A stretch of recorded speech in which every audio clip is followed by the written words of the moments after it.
Bom dia, bem-vindos a mais um WHG Asset Overview. Eu sou Andrew Ryder, gestor do WHG Global Long Bias. Estou aqui com o Fernando Fenolio, nosso economista-chefe. E vamos lá, que tem muita coisa para falar. A última vez a gente passou do tempo, o Fenolio ficou bravo comigo, então vamos tentar ir para cima aqui. É o contrário, cara, é o contrário. Isso a Globo não mostra. Vamos lá. Vamos lá, então. Então, aqui a gente botou, né, o mês de junho e também o primeiro semestre, né, dado que foi fechamento de semestre aqui. Muita coisa andou bastante, teve essa grande divergência que a gente falou bastante em todos os overviews esse ano. Né, o grande destaque é a Europa, sendo o melhor mercado do mundo, né, esse ano. China, né, e mercados emergentes logo atrás. Acho que esse trimestre foi o melhor trimestre para mercados emergentes desde 2017, né, que foi o melhor ano para mercados emergentes em muito tempo. Né? Foi o ano que o mercado emergente foi a melhor coisa para ter. Então, realmente uma novidade. Né? O S&P subindo um pouco, aí 6% no final das contas, né? Depois de toda aquela volatilidade, Liberation Day, etc. E criptomoedas e petróleo caindo, e o dólar, aí, que é um dos grandes destaques, um dos piores começos de ano em muito tempo, né? Ou pior em muito tempo. No fundo, a tese de diversificação ela se materializou, né? Tudo fora dos Estados Unidos. Né? Estados Unidos ficou mais para trás, emergente, ouro, Europa, China foram bem. Exatamente. Aqui na direita tem um pouco as cestas, né, também, que a gente gosta de falar. Né, então, defesa na Europa foi um grande destaque, urânio, né, então várias coisas de Brasil aqui no meio. Né, o Brasil, obviamente, teve um primeiro semestre muito forte, eu não falei disso na esquerda também, né, mas essas barrinhas verdes lá mostram isso. O Kit Brasil, né, foi muito bem. CDI sendo o pior ativo brasileiro, conforme a gente tem falado. É interessante, né? Hoje eu vi um negócio, ontem eu vi um negócio na internet, né? Pô, CDI em dólar, né? Todo mundo adora falar de CDI. CDI em dólar, nos últimos 10 anos rendeu 6,5%. Né? Não é por ano, isso é total. Em 10 anos, 6,5%. E aí fala, pô, por que será que o gringo não comprou CDI se o CDI é tão bom? Né? Pô, um retorno horroroso, né? Quando tem tanta coisa acontecendo interessante no mundo, né? Todo ano tem uma coisa interessante para investir. Aqui a gente está 10 anos, né, de lado em dólar. Bem menos que a inflação americana. E aí, do outro lado, né, algumas coisas surpreendem, né? Tipo a Argentina sendo, né, a pior geografia do mundo esse ano, healthcare, né, que teve um monte de coisa ruim, desde United Healthcare, uma coisa específica, mas também, né, o RFK Jr. lá, né, indo para cima das empresas, muita coisa, um setor que ficou muito para trás. Airlines também muito mal, né? Airlines, né, que tinha ido muito bem ano passado, tem toda essa dúvida aí de viagem, se é sustentável ou não. E é isso, a gente vai falar um pouco mais no detalhe, tem muita coisa para falar hoje, como eu falei, então vamos lá. A gente gosta de trazer esse conceito aqui do wall of worry, né, porque sempre tem alguma coisa para estar preocupado no mercado, né? Então, normalmente, quando tem mais coisa para ficar preocupado, mais longe de uma bolha que a gente está, né? Quando tem nada para ficar preocupado, que nem era talvez o Brasil lá em, sei lá, antes do 2010. Covid, ou também no auge lá das commodities, né? Quando todo mundo está super animado, normalmente né, quando as coisas estão caras. E aqui a gente, né, a lista gigante aqui, 6 coisas, né? Então acho que muita gente se questionando um pouco como é que o S&P está aqui fazendo novos highs com tanta preocupação. E tem esse conceito, né, de climbing a wall of worry, né? Tem meio que um muro das preocupações, você vai subindo uma coisa de cada vez. Né? A gente resumiu aqui, né, então tarifas sendo o maior assunto do ano. Relacionado a isso e outras coisas, atividade nos Estados Unidos, de vez em quando as pessoas falam, pô, as coisas estão desacelerando, será que vai ter recessão ou não? Inflação, que tem a ver com tarifa, tem a ver com fiscal, mas, né, em geral a economia forte também, né, inflação, será que essa inflação vai ficar alta e não dá para ter treasury, tudo isso, o que o Fed vai fazer? O fiscal, né, que já era ruim com esse pacote aí só piorando. Ao mesmo tempo, né, a gente botou aqui o lado, né, copo meio cheio, né, no título, mas, né, preocupação com o resultado das empresas, que foi revisando muito para baixo. A gente acha que isso, na verdade, né, agora é um positivo. E sempre geopolítica, né? A gente esquece, né? 2 semanas atrás, se o overview fosse 2 semanas atrás, a gente só estaria falando de geopolítica. né, Terceira Guerra Mundial, né, um dos ídolos do fenômeno, o Neil Ferguson, né, sai aí de uma toca dele a cada 6 meses e fala até a Terceira Guerra Mundial. Uma hora dá certo. Uma hora, né, tomara que não. Mas aí vamos ao que importa mesmo, né, que é esse foguete aqui passando, né, que normalmente a gente não tinha isso nos últimos anos, normalmente era uma economia, né, velha, aí, né, meio que escalando esse muro das preocupações, e dessa vez tem um foguete que atropelou tudo e muita gente falando que isso aqui é tudo, né, uma distração, assim, vamos chamar assim, né? Então o Fenólio foca nessa parte da direita do slide, eu foco na parte esquerda, que é a parte fácil, né? Além de brincar quando eu quero atiçar o Fenólio, além de lembrar ele que o Palmeiras não tem mundial, né? Eu também lembro aqui que essa parte da direita meio que não importa, assim, o que importa é a parte da esquerda, para ele ficar meio, dar uma acordada aqui, brincar aqui na asset. Então é isso que a gente vai abordar hoje, a gente vai falar um pouco dessa parte da direita e um pouco dessa parte da esquerda, que eu acho que é o grande assunto do ano e provavelmente por muito tempo aqui para vir para frente também. Acho que é importante mesmo esse foco no AI, né? Eu acho que a apresentação tem muito sobre isso, né? Repercussões, implicações e começar a pensar. Eu acho que a penetração e a difusão do AI está sendo muito mais rápida do que a gente está conseguindo perceber. A gente fica muito distraído nesses temas de curto prazo. Existem temas de Brasil também, né, que acabam ocupando muito a mente e as discussões, a eleição, a STF, o EF, o Bolsonaro, e está passando um foguete por trás, numa velocidade muito alta. Então, acho que esse é o ponto dessa apresentação, né? Então, vamos começar, então, primeiro, só por esse aspecto mais curto-prazista, que eu acho que é importante, né?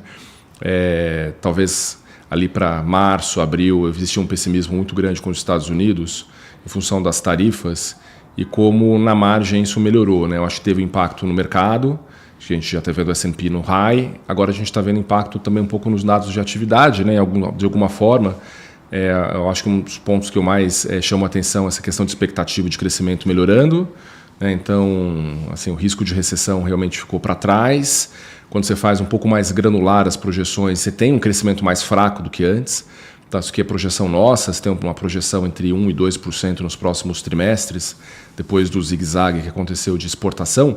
Mas quando você joga no modelo, né, até o final do ano que vem, você vai vendo uma reaceleração do PIB, e muito disso é porque os vetores, né, da economia, os vetores de crescimento são expansionistas, tá? Tanto pelo fiscal, então a gente colocou o gráfico nessa caixinha aqui do resultado primário estimado para os Estados Unidos, depois da aprovação nessa semana do pacote fiscal. Você tem uma diferença do resultado primário grande, né?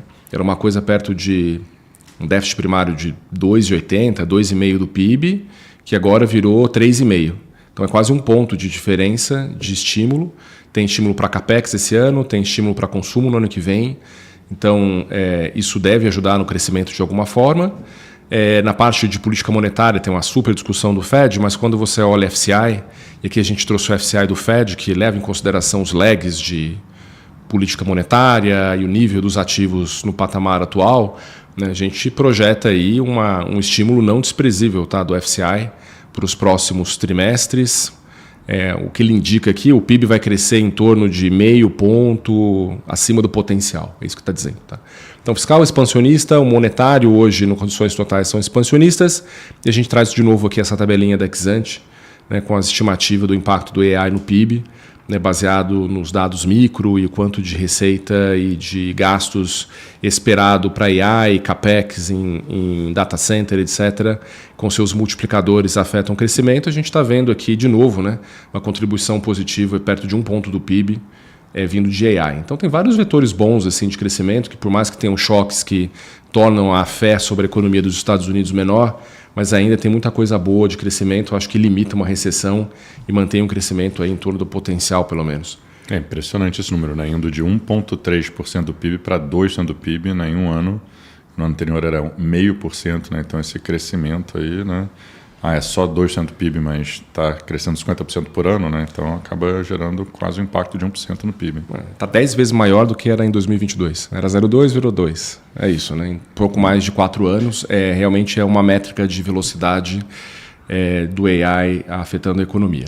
Na parte de inflação, assim, tem uma mega discussão de tarifa, eu posso falar aqui um pouco a respeito, mas o que mais me chamou a atenção no último mês foi essa questão da desinflação um pouco mais ampla. A gente fez aqui um panorama bem de longo prazo da inflação nos principais recortes. Porque a inflação está acima da meta, ou pelo menos acima da média pré-pandemia, né, que foi um pouco em torno de 2 mesmo, a gente está rodando a 2,80, então tem um gap para fechar. Quando você vai em serviços, existe esse gap, né, 3,5 contra alguma coisa perto de 3. Só que você vai indo mais para o detalhe, né, a gente conversou, assim, o mercado, né, ele debateu muito essa métrica de núcleo de serviço ex-housing. O Fed chamou muito atenção para isso. E hoje voltou para a média de 2000 a 2019. Está rodando em 2,80 ao ano. Meio que já convergiu para uma certa normalidade, né? O que falta convergir é a inflação de housing, né? Que a métrica é o Owner's Equivalent Rent. Só que no último mês, eu acho que a grande novidade nessa parte de inflação é que o mercado de housing nos Estados Unidos tem mostrado uma desaceleração mais visível, tá? Por várias métricas, e a gente trouxe aqui talvez um gráfico um pouquinho diferente do que todo mundo está acostumado a ver, que é do Redfin, que mostra o número de casas à venda, né, subiu para 1,4 milhão de casas, enquanto que os compradores na casa de 1,5 milhão. Tem uma boca de jacaré abrindo, por bom tempo tinha mais comprador que vendedor, que foi em torno de 21 com 23, e agora você tem muito mais vendedor que comprador. Então, o estoque de casa subiu, várias métricas de estoque estão mostrando alta, né, que são as métricas tradicionais, e os preços estão caindo. Tá? Você pega o preço nos últimos 3 meses, está deflacionando. Um dos melhores analistas de real estate, né, fez um ponto bom para mim ano passado, que ele falou, cara, até se os juros começar a cair, porque tem essa tese que se o juros está tão alto, a inflação continua alta. Imagina se o Fed corta, a housing vai bombar e a inflação vai voltar. Ele falou, pelo contrário, tem um monte de cara querendo vender casa que não está vendendo porque o juros está alto, porque aí o cara vai ter que comprar uma casa, né? Ele tem um mortgage baixo na casa dele, ele vai vender a casa dele e comprar outra casa com mortgage caro, né? Não faz sentido. Então, se os juros cair, na verdade, talvez o preço da casa até cai, né? Que é meio contraintuitivo, né? Que nem muita coisa está contraintuitiva no mercado nos últimos anos. Eu acho que isso aqui explica bem por quê, né? Tem muito pent-up supply, né? Basicamente. Esses vendedores estão vindo ao mercado porque, cara, a vida gira, né? As pessoas mudam de cidade, se casam, se separam, têm filho, enfim. Não dá para esperar mais. E aí o preço começa a vir para baixo. E daí é interessante o Zillow, né? Que é uma métrica mais instantânea de preço de aluguel nos Estados Unidos, que é a linha azul. É um site, né? O site mais comum de real estate. Ele já está com uma inflação aí na casa de pouco acima de 3%, que é abaixo do nível pré-pandemia. Tá? A inflação de aluguel nos Estados Unidos na ponta está abaixo do ritmo. Tá crescendo menos. O ritmo está abaixo do que a gente viu pré-pandemia. Tem um lag em relação ao Owner's Equivalent Rent. Então, assim, somando tudo, né, o que falta é a inflação de housing cair. E me parece que ela vai cair mesmo. Né? Eu acho que agora teve esse impulso adicional com a correção do mercado imobiliário americano. Então, o que o Powell falou, olha, se não fosse tarifa, eu já estaria cortando juros. Né? Mas o que ele tem dito é que está no quote e acima, né? Tem que ter, a economia ainda está bem, vamos ser prudentes, esperar o impacto das tarifas, se ela vem ou não vem, tem uma mega discussão a respeito desse tema. Acho que alguma coisa acontece, não dá para passar, acho que ileso os Estados Unidos não passam desse aumento de tarifa, um aumento grande. Todas as pesquisas que o Fed faz com as empresas diz que vai ter algum repasse, né? Mas ele pode ser um repasse mais longo, mais demorado. Se a atividade desacelera um pouco, tem questão de market share, daí vai mais para margem do que para preço. Mas o Powell vai tentar esperar um pouco para ver o tamanho, né, dessa alta que vem pela frente. Mas o que vem, assim, o underline de inflação está melhor mesmo. Eu acho que essa questão de housing é super importante. Mas só para reforçar, a gente acha que vem alguma alta, sim, nos próximos meses, mas talvez não seja suficiente para o Fed não cortar juros. Eu acho que em setembro as coisas estão muito engatilhadas para pelo menos um corte em setembro, talvez outro em dezembro, dependendo dessa intensidade. Então, juntando com o primeiro slide lá, né, o ponto é que inflação, em vez de ser um risco para o mercado, na verdade é talvez um ponto positivo para o mercado, na nossa opinião. Né? O Powell talvez está até um pouco atrasado, como diria o Trump. Mr. Too Late. Too late. E, né, não parece nos preocupar. Claro que tarifa, tudo isso pode mudar, o pacote fiscal, mas aí, né, tem o slide anterior da atividade. Né? Não dá para acreditar que a atividade vai desacelerar e a inflação vai ficar alta. Provavelmente seria o contrário. Né? Se a economia estiver tão forte que o fiscal turbinar mais ainda a economia, aí talvez a inflação não cai, mas, né, não sei, para bolsa assim, né, não parece que esse é o pior cenário também. Talvez não corte muito, né? Volte para o neutro, vai cortar 2 a 4 vezes. Isso.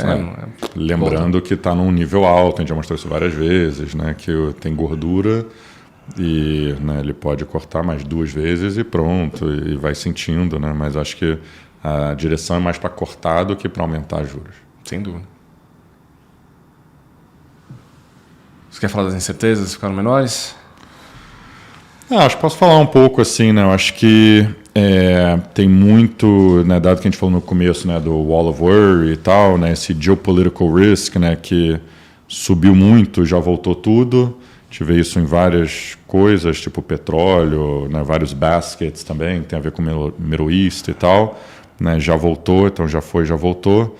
Se bobear, a gente está entrando numa situação que é até melhor do que era antes, né? O Irã querendo conversar sobre o que fazer com o programa nuclear. Ontem saiu que o Irã quer abrir o país para investimento americano, né? Então, tipo, né, sei lá, talvez o risco geopolítico está até menor do que estava antes. Trade policy uncertainty, né, também tinha subido muito com o Liberation Day, voltou. Né, a gente, nas últimas 24 horas, teve um monte de notícia, não deu para trazer aqui no overview.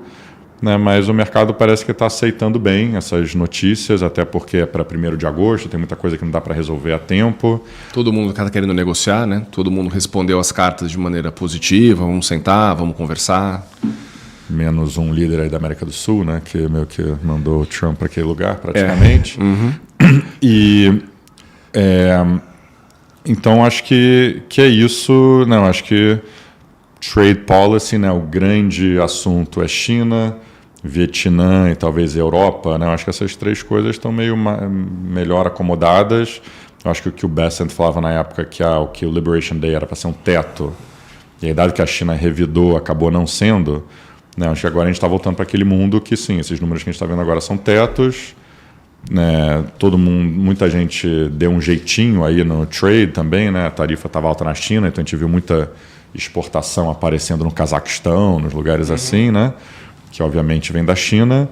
Então, né, eu acho que não parece que é isso que vai mudar as coisas, até porque AI, que é o grande tema que a gente vai falar daqui a pouco. E aí, tendo a ver com isso, né, a gente botou essa vol realizada aqui do lado. Né? Então, muita gente fala, pô, o VIX, né, que é a volatilidade implícita do S&P, quando você quer comprar put, pô, vamos comprar uma put para me proteger, porque o S&P já chegou no high. O que você está fazendo? Você está comprando uma volatilidade implícita aqui desse 17,8, mas na verdade a volatilidade do S&P está muito baixa, né? Está realizando metade desse nível, então você está pagando um prêmio muito alto para se proteger. O que você está falando, porque realmente o mercado não parece que está muito preocupado com essas coisas, né? Eu acho que o que realmente mudaria alguma coisa no mercado é o resultado da Nvidia ser ruim, né? A gente achar que AI é uma bolha, alguma coisa dessas. Acho que isso aí faria bastante preço, mas esse tipo de coisa que realmente não está mudando nada, pelo contrário, né? Aqui o que a gente botou aqui embaixo, a barra, né, baixou muito. Então, dado que as empresas reportaram no meio do furacão do Liberation Day, muitas deram um guidance conservador, muitos analistas reduziram os números. Então, a gente acabou com uma expectativa de crescimento de lucro do S&P para esse trimestre, e os resultados começam, né, nas próximas semanas, muito baixo. Então, crescimento de 4% de lucro por ação, né, seria muito baixo. Você vê o observado aqui nos últimos trimestres, foi 12, 15, 8, 11. Então, né, pode não ser tanto, pode não ser 12, mas se for 8 ainda é o dobro do que está sendo esperado. Então, acho que é um pouco isso que, né, dificulta a gente ver uma correção aí no mercado, né, no curto prazo. Por isso que até com tarifa ontem do Trump, né, fez um pouco de preço, já está voltando, e é isso.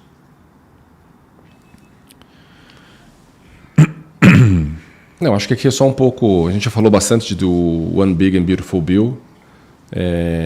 Mas finalmente passou, né? Passou, está aprovado. Eu acho que só por um prisma um pouco diferente, né? Essa questão mais geopolítica e gasto com defesa, né? Acho que esse gráfico a gente chamou bastante atenção, né? Como assim, os Estados Unidos hoje gastam 40% de todos os gastos militares do mundo. Se você comparar com o Reino Unido, quando o Reino Unido era a potência dominante, chegou a 25%. Tá? O ponto é os Estados Unidos conseguem sustentar isso, né? É um custo alto para o país, é muito por isso que o Trump e alguns membros do Tesouro falam sobre As regiões que se beneficiam da proteção americana deveriam pagar por isso, né? E muito vem exatamente pelo gráfico de baixo, né? Que aí é projeções do CBO baseado no orçamento aprovado. Os gastos com defesa vão cair em relação ao PIB até nos próximos 10 anos, enquanto que os demais gastos vão subir, né? Gastos com Seguridade Social, com Medicare, né? E especialmente gastos com juros. Isso já, essa linha cruzou em 24, né? Por que tem esse destaque? É um pouco na linha lá do Niall Ferguson, né? Que ele diz que, historicamente, toda vez que o império passa a gastar mais com juros da sua dívida do que com defesa, é o turning point, é o início do processo de enfraquecimento dessa potência. Ele levantou esses dados, enfim, históricos, desde Espanha, Holanda, Inglaterra, e normalmente isso que acontece, e talvez seja um momento meio histórico que a gente esteja testemunhando, né? Os Estados Unidos ainda é muito relevante em relação ao que foi o Reino Unido, então é um processo que vai demorar, mas só para chamar a atenção, né, dessa importância e porque muitas vezes o Trump fala dessa questão de pagar pela defesa. Ele exige que os países da União Europeia gastem mais com defesa e não só os Estados Unidos, para tentar tirar um pouco desse burden mesmo, que está comprometendo o orçamento americano, que vai continuar apertado, né? Vai continuar apertado, excluindo o AI, que a gente vai mostrar nos próximos slides, né? E uma das implicações, né, para o semestre a questão do dólar. A gente falou no início, o dólar foi um dos piores ativos do semestre e realmente essa queda de 10,7% foi a pior queda desde 73. Tá? Mais de 50 anos, é o pior performance do dólar em 50 anos. Né? Quem esperava isso com a vitória do Trump há 6 meses, né? Talvez a maior surpresa do mercado, né? E dado essa queda do dólar e essa preocupação... O trade mais popular no final do ano passado era long dollar, né? Era strong dollar, todo o fundo macro estava com esse call. Exatamente, foi uma reversão assim, espetacular, e aquela questão do acompanhamento dos ativos reais que a gente faz, né, também como uma repercussão dessa incerteza em relação à política fiscal dos Estados Unidos. A gente pegou aqui desde o começo de 24, né, Bitcoin subindo 150%, o ouro ainda muito bem subindo 60%, tem prata também, cobre, e a Treasury continua sofrendo, né, com uma queda de 7%. Então o mercado se mantém nessa tese, né, de desconfiança sobre a renda fixa americana, desconfiança sobre a política fiscal dos Estados Unidos, né, que vai ser realmente mais expansionista, e alguma diversificação fora do dólar. Essa tese foi bem forte aí nos últimos 2 anos, especialmente no último semestre. Dito isso, né, não deu para ter slide de tudo, né, senão afinal ele matava também, mas dito isso, a Treasury valorizou assim, né, desde nos últimos meses, até com um Beautiful Bill. Então isso é uma das razões que equities, né, estão confortáveis, porque a gente acha que a gente falou no overview passado, retrasado, que talvez o bear case estava mudando de stagflation, com inflação subindo por causa de tarifa, para esse pacote fiscal. Será que esse pacote fiscal ia mudar a dinâmica? A gente ia ter um Liz Truss moment, né? E aí equities iriam sofrer. E por enquanto, até com esse pacote que já passou, né, as treasuries estão levando isso na boa. Então, parece... Chegou a sofrer, né? Teve um momento ali que em abril sofreu. Isso. Teve um momentozinho Liz ali, tipo... Isso. 30 anos abril, o dólar caiu.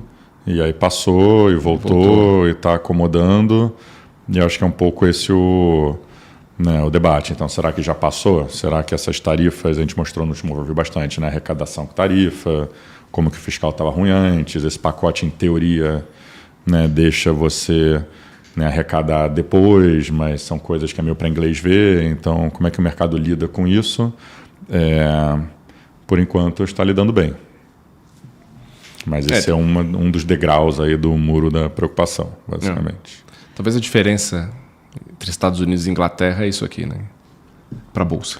Não, exatamente. Então aí volta para o foguete. Então agora vamos focar no que importa. Passamos a parte chata aqui do overview. Tá bom, então está tendo uma revolução tecnológica, né, meio que sem precedente, talvez, ou, né, no mínimo com, né, algum precedente revolucionário, que foi a internet, alguma coisa assim. E eu gostei aqui desses... A gente vai pegar alguns slides da Coatue, que fez uma apresentação gigante recente, né, e esses grandes ciclos e quem eram as empresas meio símbolos desses movimentos. Né? Então a gente viu a internet, depois viu a internet indo para o celular, depois teve todo esse boom de cloud e SaaS, e agora, né, AI. E está indo mais rápido do que as revoluções passadas, os investimentos são maiores, as empresas são maiores. Então, qual que são as implicações disso? A gente botou aqui taxa de adoção de AI pelas empresas, né, como que isso está crescendo meio exponencialmente. A gente mostrou aqui embaixo também o crescimento do ChatGPT, que é um negócio que não tem precedente, né? Então, né, isso aqui está começando, né, basicamente lá no final de 22, quando teve a versão do ChatGPT que realmente foi viral e tem crescido muito. Aí teve esse lançamento do Deep Research, aí a versão deles que realmente também melhorou muito a qualidade. E tem esse quote aí do Sam Altman, né, quando ele falou que ele adicionou 1 milhão de usuários em 1 hora, né, então são, né, um dos momentos mais insanos que ele já viu aqui. E você pode ver, né, o TikTok tinha crescido muito rápido, né, Instagram, Twitter, né, tem um monte de coisa, a gente já mostrou no passado, mas realmente o ChatGPT é uma coisa assim sem precedente e a revolução está só começando, né? Acho que esse é o ponto aqui. A gente falou que tem vários ângulos que a gente pode ir com isso, né, mas eu acho que o que a gente está querendo endereçar aqui é um pouco esse mundo de inflação e de fiscal, né? A gente fala que, começando aqui, né, a parte mais macro que tem a ver com o mundo do fenóleo que a gente falou no começo, talvez tudo isso que a gente está se preocupando, poxa, esse One Big Beautiful Bill é ruim para o fiscal, poxa, a tarifa é ruim para a inflação, tem um foguete passando que está atropelando tudo, não só no S&P, que a gente vai falar depois, mas até nas questões macro, e as pessoas não sabem lidar com isso, né? Que nem no Covid os modelinhos estavam tudo errado para um lado, depois estava tudo errado para o outro, de repente a gente está em outra situação parecida, onde os modelos não estão capturando uma mudança aqui de paradigma.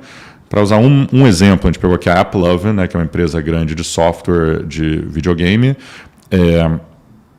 Olha como a receita deles está crescendo, né? Então foi de 3 bi mais ou menos para 6 bi, então dobrou a receita aqui em alguns anos. E o número de empregados caiu bastante aí, né? Então, se você, né, no mesmo período, né, caiu, sei lá, 25%, 30%. Então, você tinha uma receita por empregado que era 3,6 milhões de dólares, né, 3 anos atrás, e agora essa receita por empregado está em 7,6 milhões de dólares. Isso aqui é um exemplo concreto que a gente escolheu, mas, poxa, né, tem 1 milhão de coisas, né, nesse sentido.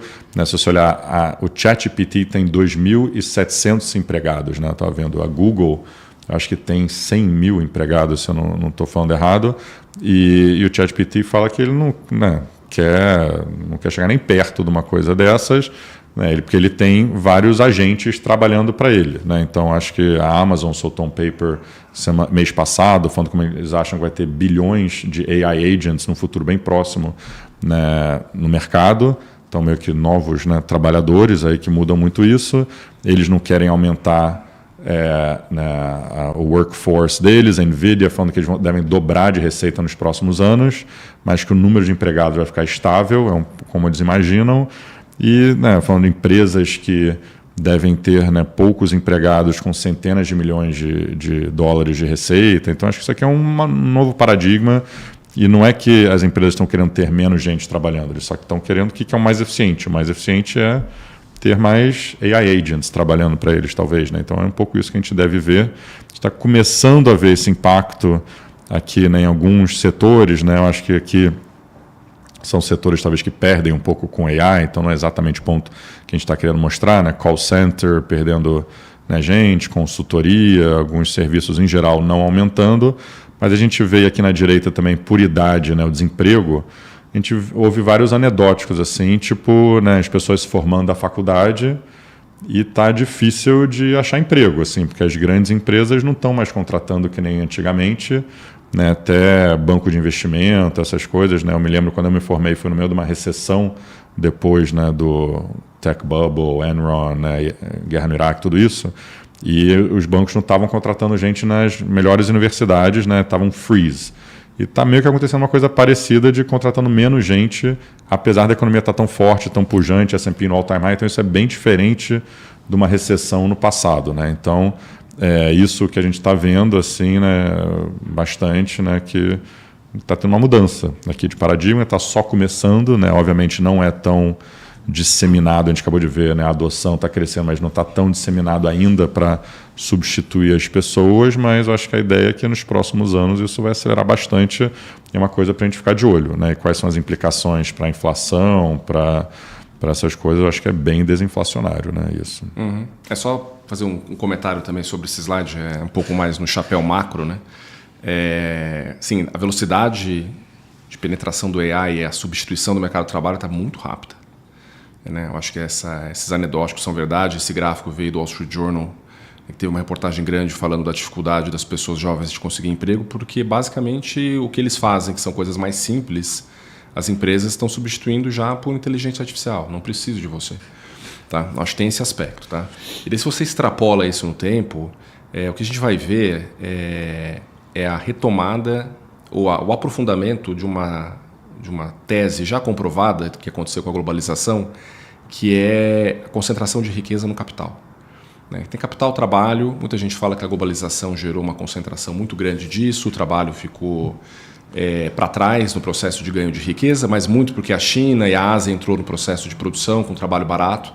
Então isso achatou o trabalho. Na China subiu muito o preço, né? Não, mas pega dos anos, sei lá, 95, 2000 até 2015. Isso, Vietnã, China, todos esses lugares, o preço da mão de obra bombou, né? Não, mas o que eu estou dizendo é o seguinte, ele deslocou o trabalhador americano, sim, que era muito mais caro que ele. O trabalhador americano foi então ruim. Foi trabalho contra trabalho. Então no mundo desenvolvido ele foi deslocado pelo trabalho mais barato vindo da Ásia. Tá? Isso gerou várias tensões e várias implicações políticas e econômicas nos Estados Unidos. Agora a gente está vendo uma segunda leva disso, que é a substituição e deslocamento do mercado de trabalho pelos agentes, pelo AI.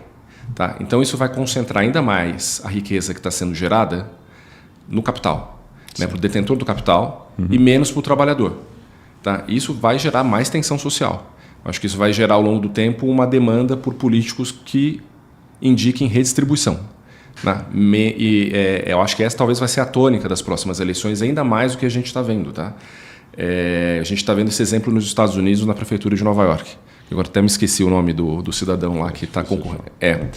Mas que vem com essa tese mais redistributiva, socialista, etc. Eu acho que talvez essa seja uma implicação importante assim, para a política ao longo do tempo, tá? Com esse deslocamento do trabalhador e essa insatisfação, desilusão, mesmo com o PIB forte. Não vai ter recessão, mas o trabalhador não tem espaço. O PIB vai estar forte, a bolsa vai estar bombando, o trabalhador vai estar reclamando. E vai ter implicação, obviamente, do lado político e eleitoral. Acho que essa é uma coisa para a gente ficar bastante atento e que me preocupa, de certa forma, como que vai ser endereçado isso. Tá? Agora, o lado mais macro, de não curto prazo, né, mas mais implicações, eu acho que tem essa implicação do lado da inflação, que o Andrew comentou. Então, tem esse círculo virtuoso que pode acontecer. A gente já viu no passado, né? Ganho de produtividade, esse deslocamento do mercado de trabalho, né? Essa substituição pode gerar, sim, um custo unitário do trabalho menor, né? Para a indústria e para a economia como um todo. Né? Os salários são comprimidos, né? E, naturalmente, você entra num ciclo de você tem menos custo de trabalho, você tem menos inflação, daí isso permite que os bancos centrais tenham uma taxa de juros mais baixa, né? Ajuda do crescimento de alguma forma, por fora do AI.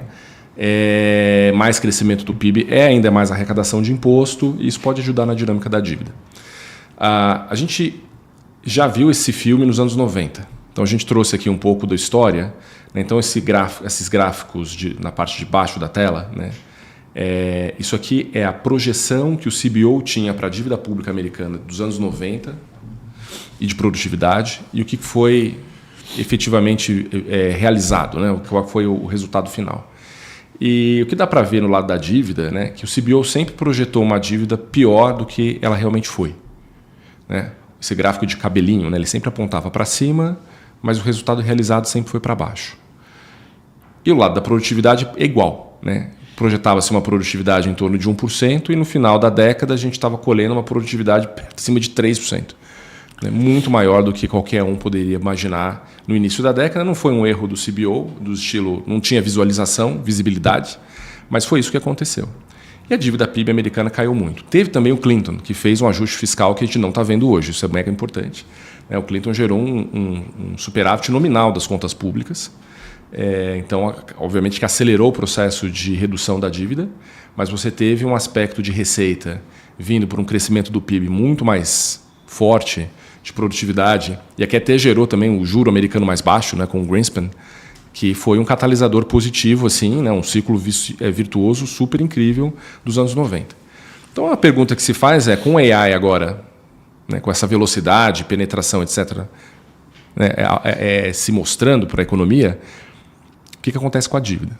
Então, entre 2005 e 2023, o CBO começou a errar para o outro lado, né, na projeção de dívida. Ele sempre achava que a dívida ia cair e a dívida só subia. Ele errou sistematicamente para o outro lado em relação aos anos 90. Tá. Esse é o ponto do slide inteiro aqui, né? Porque a gente está acostumado a viver nesse mundo que o CBO fica projetando uma dívida PIB razoável e no final das contas é sempre pior. É sempre pior. Faz 20 anos. Então todo mundo acha uma piada, esse negócio CBO é sempre pior, o Congresso gasta, entra democrata, entra republicano, um gasta, outro corta imposto, tarará, e a dívida PIB só vai piorando. Então a gente está nesse mood horroroso. Então realmente, né, de novo, a ideia foi da Couto, que falou, lembra nos anos 90? Nos anos 90 era o contrário disso, isso aqui era outro mundo, né? Tipo, a gente foi lá atrás e pegou os dados e criou e mostrou exatamente o que o Fenório falou, né? A produtividade sempre foi para cima e a dívida PIB sempre foi melhor do que o esperado. Será que a gente está entrando nesse mundo que era o que tinha nos anos 90, que é bem diferente do que a gente está vivendo hoje? Então, de repente, todo mundo que está aí falando que o fiscal é horroroso e compra ouro e o mundo vai acabar, etc., pode ser os mesmos caras que estavam falando que ia ter hiperinflação depois da Lehman e, na verdade, teve inflação baixa, né? Então, acho que sempre bom, né, manter isso, ter um contexto. A mente aberta, né, para choques. Eu acho que está acontecendo um. Eles têm vários esses cenários aqui, 0,5%, 0,9%, é o choque de produtividade em relação ao que o CBO projeta. Tá? O CBO projeta 1,70%. Tá a tabelinha aqui embaixo para quem quer ver granularidade. Então você pega meio ponto a mais de produtividade e joga no modelo e vê o que acontece, mantendo a política fiscal paradinha. Tá? Que são papers específicos, né, que tinham esse tipo de assumption. Né? Tem vários papers que tentam projetar qual que é o ganho de produtividade nos próximos anos. Tá? Daí a gente fez uma pesquisa e encontrou lá alguns modelos e algumas contas. Né? Então você tem gente muito pessimista que acha que não vai ter ganho de nada, mas daí então é o cenário do CBO, até ganhos um pouco menores de 0,5% ao ano, que já não é pouco, até casas super otimistas com 2 pontos, né? A produtividade dobra em relação ao que é o estimado, né? Porque a penetração de AI vai ser assim, boçal e você vai gerar um crescimento que você não está conseguindo imaginar. Que seria o que rolou nos anos 90, né? Não sei, eu até acharia que a AI pode ser maior do que isso, né? Pois é. Então acho que é interessante ter essa mente aberta, né? Então, se você tem 0,5 ponto a mais de produtividade ou 2 pontos a mais de produtividade e mantém a política fiscal exatamente como foi aprovada, tá? Não mexe nada em receita e despesa, você consegue ter um movimento de dívida PIB de pelo menos estabilização no nível atual, até de queda. Claro, as coisas no futuro eles podem voltar a gastar mais, está tendo mais receita, então gasta-se mais, até para você compensar o trabalhador que está sendo deslocado e daí você nunca diminui a dívida. Isso aqui é um jogo, né, é um jogo interativo, mas essa simulação não é. Tá? Então, só para ter a mente aberta de que o choque de produtividade de AI pode gerar repercussões positivas de dívida. Mas você tinha um ponto que a gente acabou tirando, né, que era aquele sensitivity lá, que na verdade poderia ser até melhor. Né? Qual que era a lógica? A lógica é se você, com choque de produtividade você derruba o juro real neutro, isso. Daí a taxa de juros pode ser menor do que o mercado estima hoje. Isso. E daí a dinâmica da dívida tem uma perspectiva melhor, porque o financiamento cai. Assumindo que os juros é alto e se mantém nesse juro alto. Se a gente voltar àquele outro slide que a inflação pode ser baixa, salário não sobe tanto, por causa de produtividade, a gente pode ficar num mundo de juros bem mais baixo do que a gente está imaginando, que aí a dívida PIB cai mais ainda. Né? Então, exatamente. Parece um negócio maluco, né? Mas a dívida PIB, né? CBO assumindo que vai para 117 em 10 anos. Imagina se é 70 em 10 anos, né? Uma coisa assim que ninguém está olhando, né? Então... É bem interessante essa tese. E daí tem China, que eu acho que é outro aspecto para se avaliar em relação à AI, né? Vou tentar passar rapidinho aqui, depois você me interrompa. Vou falar um pouco mais da parte... Faz um tempo que a gente não fala de China. Né? Então a gente falou, acho que tem umas coisas legais assim, que tem muita coisa acontecendo lá, como que a gente está vendo China, a gente quis trazer aqui para vocês. Essa mudança no modelo de crescimento, né, chinês, que está saindo de um investimento em infraestrutura pesado, especialmente em real estate, para um investimento em tecnologia. Tá, então a gente trouxe um pouco da atualização disso, da lógica. Eu acho que um dos gráficos que eu mais gostei dessa apresentação foi esse aqui da ponta esquerda, né, o Real Estate contra Tech Investment. eu não tinha essa noção. Assim, não achava que estava já nesse patamar, né? Com proporção do PIB, o real estate vem diminuindo, já caiu 6 pontos do high. Mas o incrível é que toda a indústria que tem sido incentivada na China de indústria avançada de manufatura, ou esse Green Trio, né, que eles falam, que é EV, bateria e solar, né, a soma disso já tem um peso na economia da China igual a de real estate. Tá? Isso eu não imaginava que já estava nesse patamar. Então, essa transição da economia chinesa de economia antiga para economia nova, ela já está relativamente avançada. Tá? Quando a gente olha esse gráfico de 2 velocidades, né, que é o property, esse propertify, a tradução é real estate, tem caído desde a pandemia. O governo chinês não tem feito muita coisa para reativar esse setor, porque ele está focado em manufacturing e exportação, que estão indo super bem, e vendas, né, o retail sales está um pouco para trás. Talvez o que falta nesse PIB chinês para sair do 3, 4, 5 para 7, que é o que a gente estava acostumado no passado, é bombar consumo. Mas o governo não está muito preocupado com isso agora. Talvez seja a carta na manga se precisar utilizar isso numa crise com os Estados Unidos. Enquanto essa crise não vem, 5% está tudo bem, está feliz, e ele foca em exportação e manufatura como uma forma de reequilibrar a economia, e está indo muito bem. Né? E aí você tem essa questão da estratégia do modelo chinês, muito parecido com o alemão do século XIX e XX, que é uma tese que a gente gosta bastante, né, que o Gabe Cole traz. Não sei se você gosta muito dessa tese, quer discorrer um pouco sobre ela, mas é a forma como foi reorientado na estratégia de industrialização, muito parecido com a Alemanha do século XIX e XX. Eu meio que quebraria em 3 fases, assim, né? Eu diria que a primeira fase foi esse boom de real estate e infraestrutura, né? Onde o Brasil surfou via minério de ferro, teve todo esse boom da China. A gente viu que isso gerou muitas distorções, uma bolha, etc. Todo mundo foca nessa bolha estar desinflando, né? Que gera um crescimento mais baixo, né? Tem uma distorção, etc. E nisso, por que a China continua crescendo esses 4%, 5% por ano? Porque está bombando esse lado industrial, que é esse modelo alemão, que foi, né, vamos focar em industrialização. Então a gente vê, obviamente, aqui no Brasil, já chegam, né, os carros elétricos chineses, vindo no BYD de Uber hoje para o trabalho. Né, acho que quando eu estava nos Estados Unidos semana passada, né, fui no jantar com os gestores de tech, de Tesla e tal, eles nunca viram um BYD, assim, aqui a gente já está sentindo isso, né, na veia. Obviamente, Huawei é muito grande aqui, né, são donos de várias empresas, né, de energia também no Brasil, esse tipo de coisa. Então, eles realmente estão expandindo, né, dominam o mercado de painel solar no mundo, bateria. A CATL acabou de fazer, né, de listar em Hong Kong também, um dos maiores deals do ano. Então, isso Então, realmente avançando muito nisso, pode ir meio cheio com meio vazio. Né? Então, acho que esse é o ponto. Para mim, seria essa segunda fase, seria esse modelo alemão, que também tem suas distorções. Né? Então, o que a gente está vendo? Tem muito excesso de capacidade, que é esse número 5 aqui. Né? A gente ouve vários anedóticos também. O BYD está produzindo tanto carro que está meio que vendendo carro usado, né, que é novo, para tentar desovar estoque. A gente vê aqui no Brasil, né, não sei, você viu, né, o patrocinador lá do Mundial de Clubes, né, lançou uma televisão de 100 polegadas num preço absurdamente baixo. Né, então tem, né, esse tipo de coisa, né, industrial, um excesso de capacidade gigante, que a gente já falou aqui, né, com o trade war e tudo, isso pode até piorar e querem desovar em mercados emergentes, de onde puder na Europa e tal. Isso também vai gerar várias distorções que a gente já viu no passado, mesma coisa acontecendo. Então, né, não estamos dizendo necessariamente que essa segunda fase é muito melhor para o crescimento. Acho que já é melhor que real estate, infraestrutura, né, porque é melhor do que construir uma cidade fantasma e uma ponte que não vai para lugar nenhum. É você ser o líder de carro elétrico, mas você também pode ter um oversupply gigante em todas essas coisas. Mas, por outro lado, ele também está meio que criando uma base para a terceira fase, né, que eu acho que é tecnologia mesmo. E eu acho que a China deu indícios esse ano, que é uma coisa que eu acho que me deixou muito mais construtivo com o mercado lá, é que ele entende o valor de estar, né, apoiando a indústria de tecnologia. Ele viu nos Estados Unidos, a primeira coisa que a gente vai falar aqui do S&P, né, que o S&P como um todo nem está indo tão bem, né, revisão de lucro, se você olhar por vários setores, ou small caps e tal, mas AI está atropelando tudo.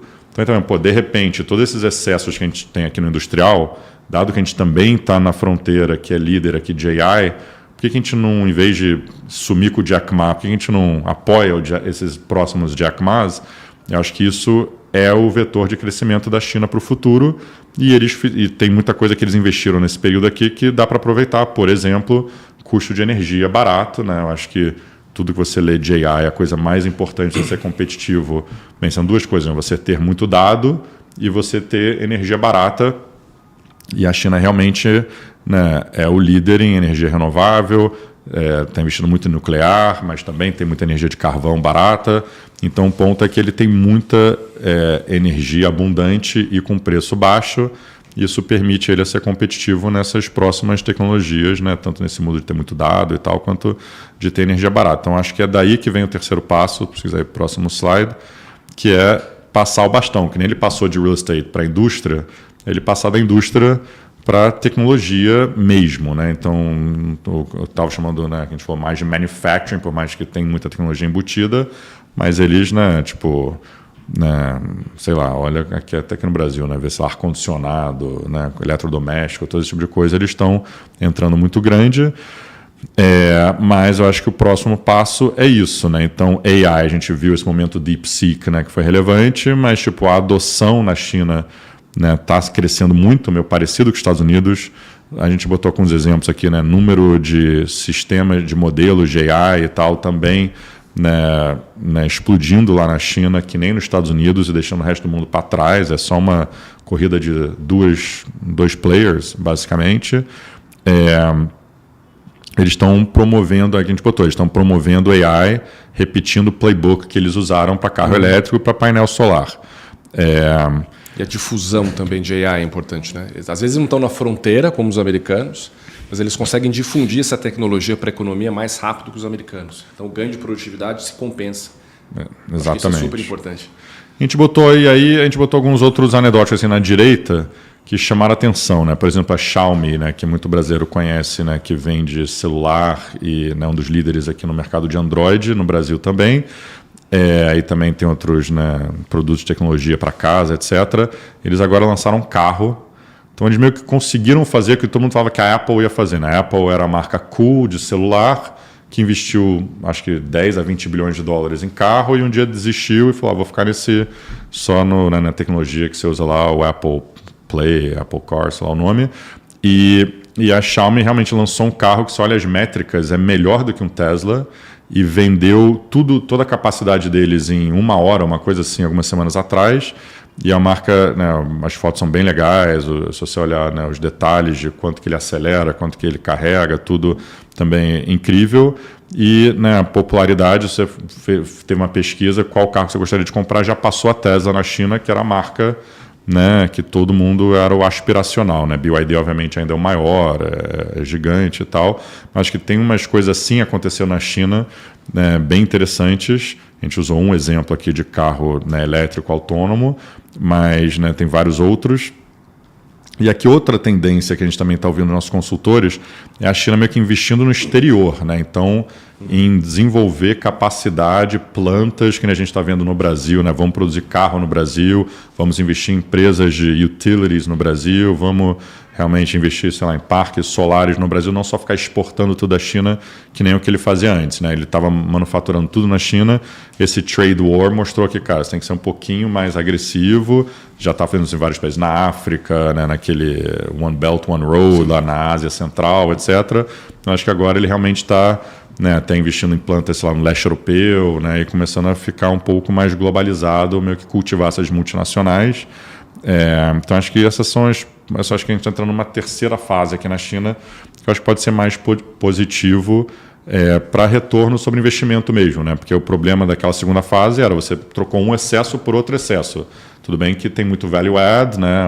São indústrias mais interessantes e com maior crescimento, mas para o acionista não necessariamente era tão bom, porque você está investindo para crescer e a qualquer preço e uma competição acirrada infinita.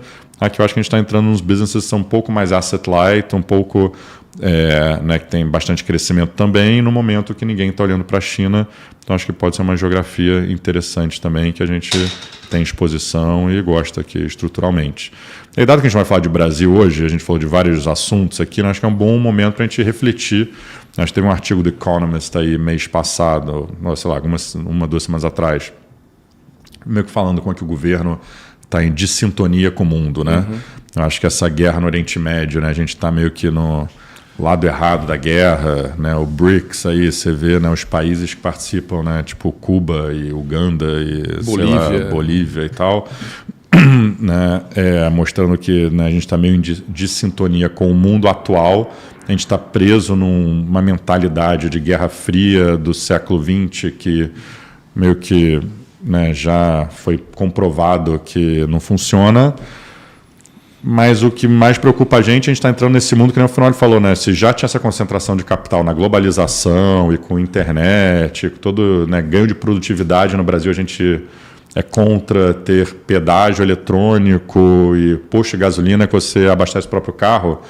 Imagina nesse mundo que a gente está entrando, onde tem bilhões de AI agents, né, onde você tem que ter a gente já falou no passado, né, uma visibilidade para o capital para construir esses AI data centers. A gente vai falar um pouco disso, né, Stargate investindo $500 bilhões, o maior projeto, né, da história da humanidade, talvez.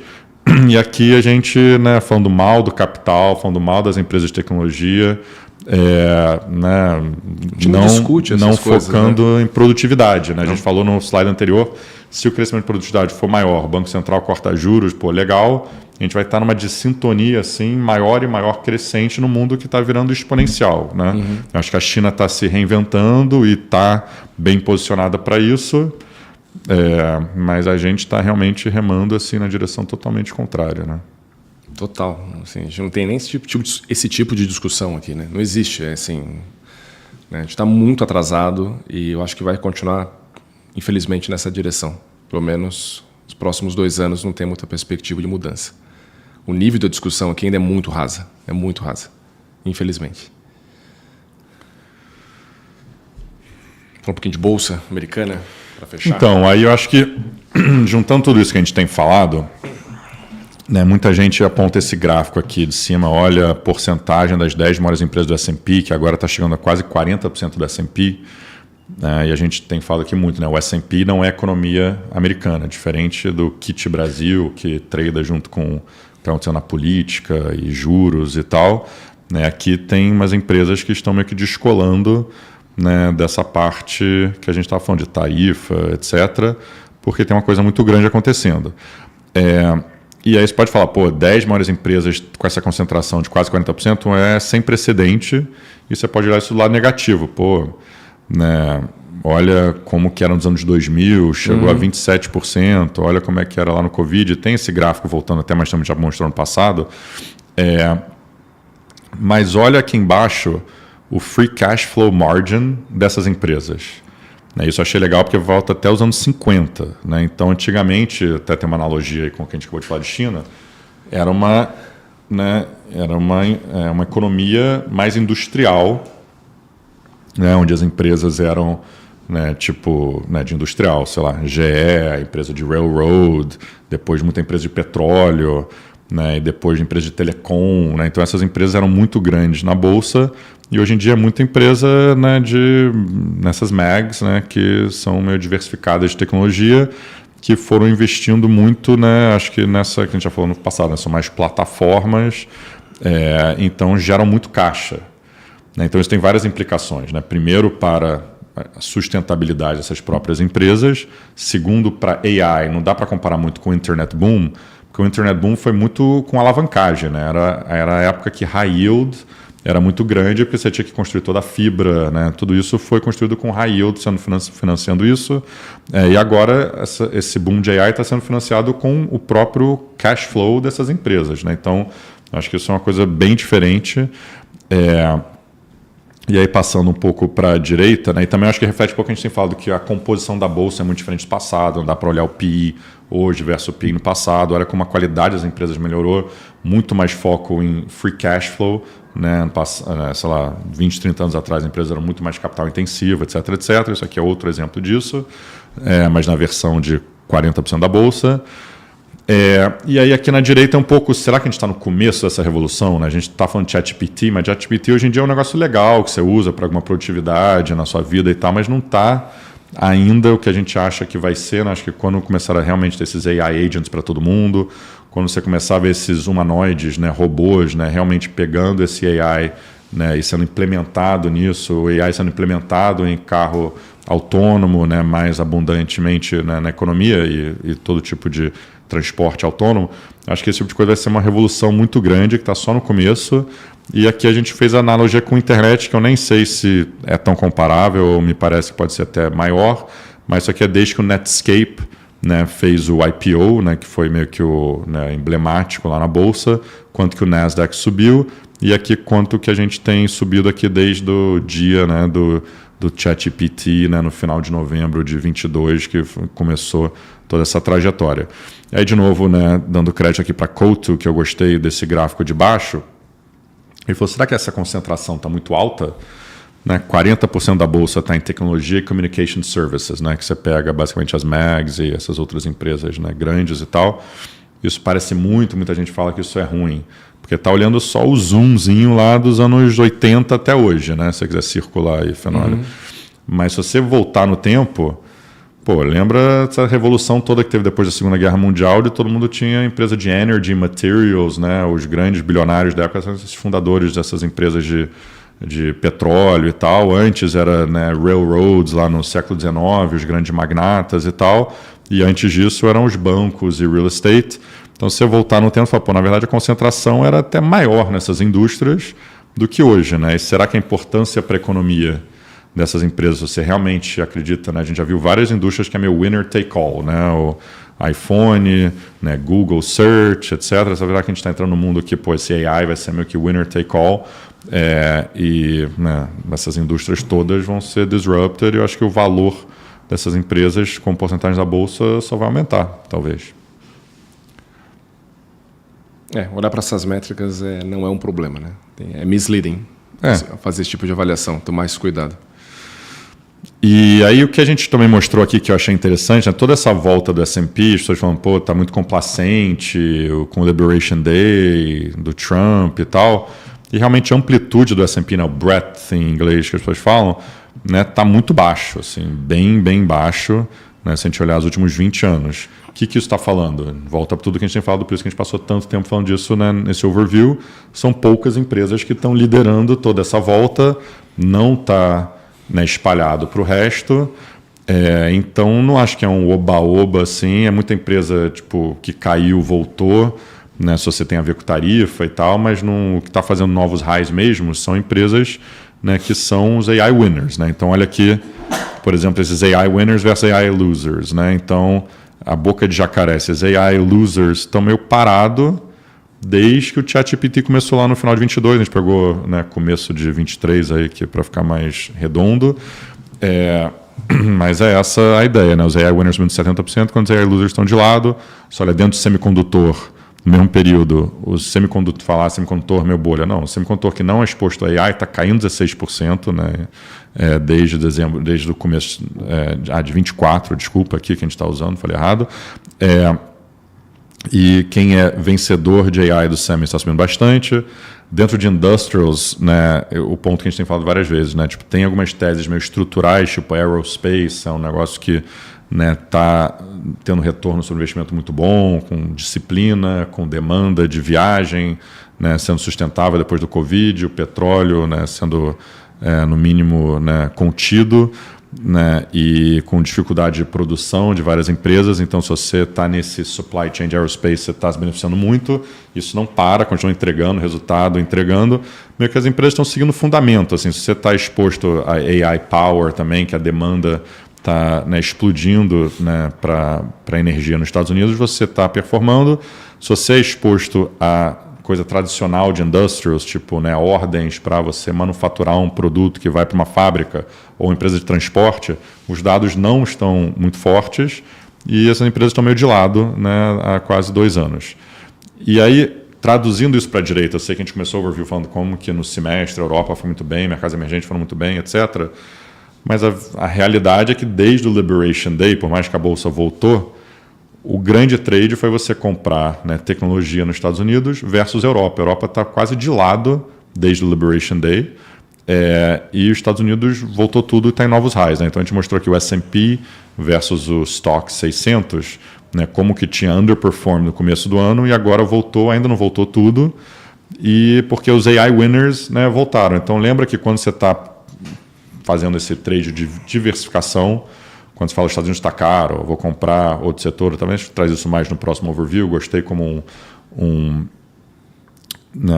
gestor falou, né, mês passado, você está fazendo uma aposta, se você está comprando coisa fora dos Estados Unidos, você está fazendo uma aposta que, né, não vingou nos últimos 20 anos, que é basicamente um setor financeiro fora dos Estados Unidos vai gerar um crescimento de lucro melhor do que tecnologia nos Estados Unidos. É isso, se quiser simplificar, né, mesmo. Não entendo qual que seria a tese para isso. Acho que a tese seria que AI está uma bolha e que isso vai colapsar e que estão investindo demais. Acho que teria que ser alguma coisa nessa linha.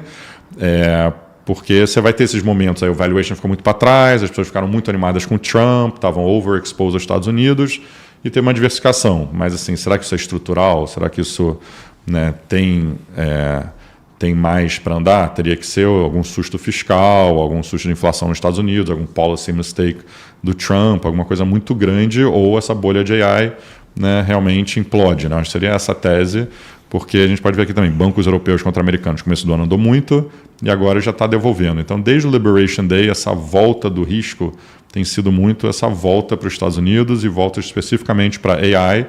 E agora a gente vai entrar no período de resultado, vai ser muito importante. No próximo overview a gente vai poder falar mais disso.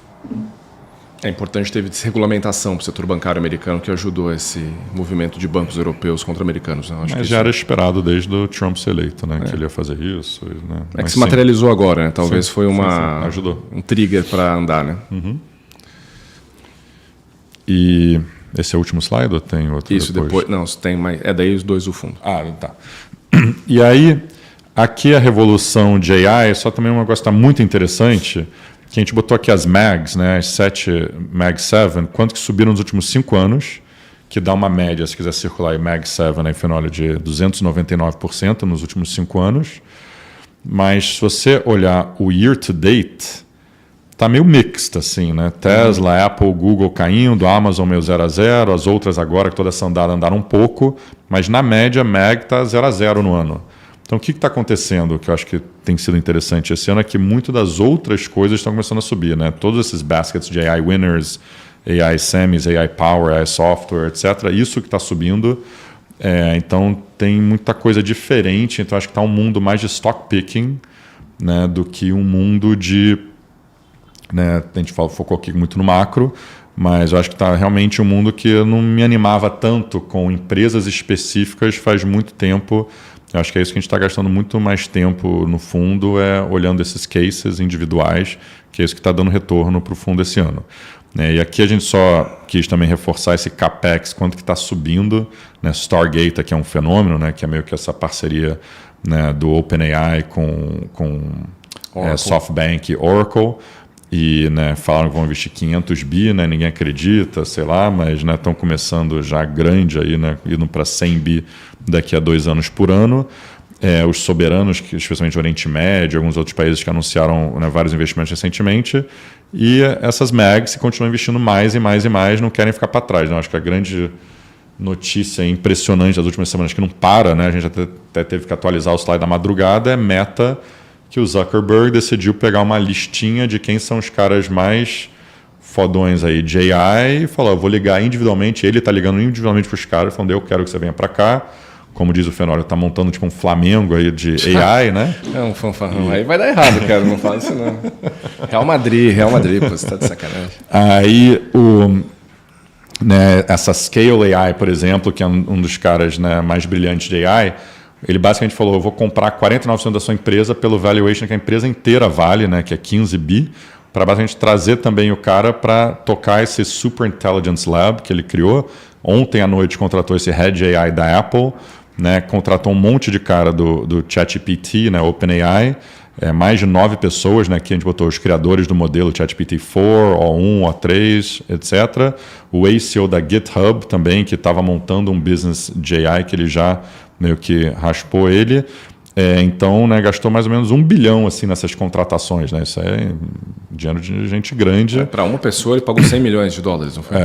Mais do que, né, jogador de futebol. Assim, né? A gente tweetou sobre isso, né? Impressionante. E né, então, e várias outras notícias. Né? Então, a gente mostrou como que a Anthropic está, né, tipo, crescendo numa taxa impressionante, né? Então, sei lá, esse ano quadruplicando, né, desde o final do ano passado. Né? A Amazon, nesse note, aí, falou que vai ter mais robôs do que humanos trabalhando nas suas fábricas, né, em breve. Né, OpenAI, esse mês, também, a semana passada, né, fechou um contrato de 30 bilhões ao ano com a Oracle. Né, provavelmente está dentro desse Stargate, assim, não tem tanta informação, a gente acha que sim. E semana passada também, né, a CoreWeave, né, anunciou a compra da Core Scientific por 9 bilhões. Né, então, basicamente, para comprar energia, um jeito, ele tinha um contrato de energia com eles, ele achou mais barato comprar a empresa inteira do que manter esse contrato. Então, está pagando, né, mais do que 3 vezes, né, o que é o megawatt médio no setor de crypto miners. Assim. Então, tá uma revolução muito grande, com muito investimento, parece estar só começando, só se fala nisso nos Estados Unidos, então acho que esse é o tema que está atropelando todo esse wall of worry que a gente falou. Uhum. E só para falar um pouco do fundo, o que a gente tem feito rapidinho, né, eu acho que a gente navegou muito bem nessas 3 fases do primeiro semestre. Primeira fase foi diversificar fora dos Estados Unidos, no momento que todo mundo ainda achava que os Estados Unidos era, né, última bolacha do pacote. E, né, até o Liberation Day o S&P já estava caindo 3%, e com as outras bolsas subindo, que a gente botou Europa, China e Brasil subindo uns 15% aqui na média. O fundo, a gente mostra aqui na direita, né, essas partes coloridas aqui por geografia, como a gente foi reduzindo a exposição aos Estados Unidos, chegou a ficar net short antes do Liberation Day, Estados Unidos, né, já na virada de fevereiro para março, e estava muito comprado em Ásia, Europa, né, e um pouco e Latam e mixed, né? Esse mix normalmente é esses ativos reais, assim, que a gente tem falado bastante aí, né, tipo de commodities, né, empresas de commodities, esse tipo de coisa, que são globais, ou índices de empresas de commodities, esse tipo de coisa. E então foi isso que a gente navegou bem na primeira fase do ano, né, por isso que a gente conseguiu, né, ficar positivo até quando o S&P chegou a cair 15% aí no low. No Liberation Day isso salvou a gente bastante. E aí, quando teve o Trump pivot, basicamente, então a gente vê essa recuperação até junho, né, quanto que o S&P subiu, né, 25%. Isso aqui tá... o S&P subiu 25%, que foi até mais do que as outras bolsas. Né? Eu acho que as outras bolsas também incluem o câmbio, né? Então o dólar, né, que né, o euro ainda continua valorizando e tal, o real, etc., mas, né, o S&P em si, né, subiu isso, Nasdaq até mais do que isso, né, e várias empresas muito mais do que isso. Foi quando você vê que esse setor azul aqui, se você quiser colorir aqui, Fenólio, né? Azul claro ou escuro? Não, na direita, geográfico. Sim, né? sim. Então, acho que o azul escuro é os Estados Unidos, que a gente foi de ter muita exposição na virada do ano, para ficar net short, para voltar a ter muita exposição, e funding isso, a gente virou a mão, né, em Ásia e Europa, nessa melhora. Isso que permitiu a gente aí a ter nessa essa performance boa, que você vê o Stock 50, que é a Europa, aqui na esquerda, que é o azul claro, está meio de lado desde o começo de maio. Né? Aqui, enquanto o S&P continuou subindo.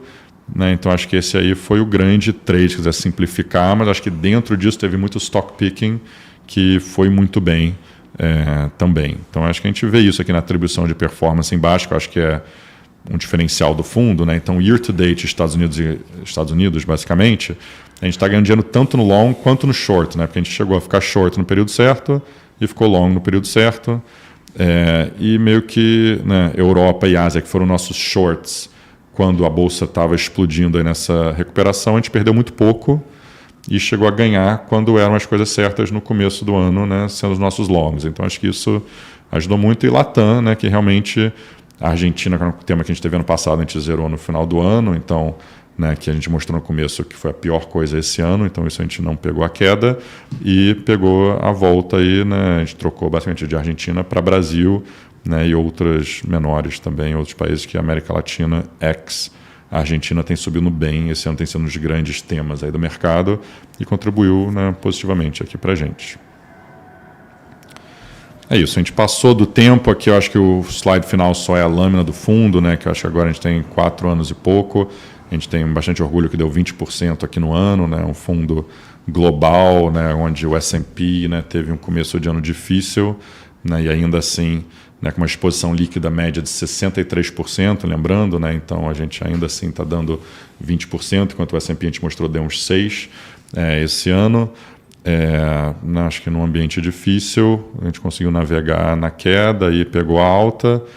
Então é isso, eu acho que mostra aqui nossa exposição líquida ao longo do tempo, né? Tanto long quanto short. Aqui tem muitas informações para quem quiser ver um pouco mais no detalhe. A gente mostra o mês a mês aí em cima, né, como que foi o MSCI World, né, o ACWI, e quanto está a nossa exposição líquida em cada mês e como que a gente conseguiu outperformar o índice até com uma exposição líquida, né, média de 63% aí no ano. É isso, a gente falou muito aqui hoje, tinha muita coisa para falar, eu acho que AI é um grande tema, fazia um tempo que a gente estava querendo falar um pouco mais sobre isso, implicações macros, mas tinha tanta coisa falando de tarifas, geopolítica, inflação, Fed e tal, que a gente decidiu, né, pegar hoje, né, para focar mais nesse tema, entrar um pouco mais no detalhe. Acho que o timing, né, é bom, porque é exatamente isso que está definindo o que está acontecendo no mercado. E vamos acompanhar isso, obviamente, no fundo, e acho que é um grande tema para os próximos anos. Muita gente pergunta para a gente, tem um AI ETF, um AI Basket.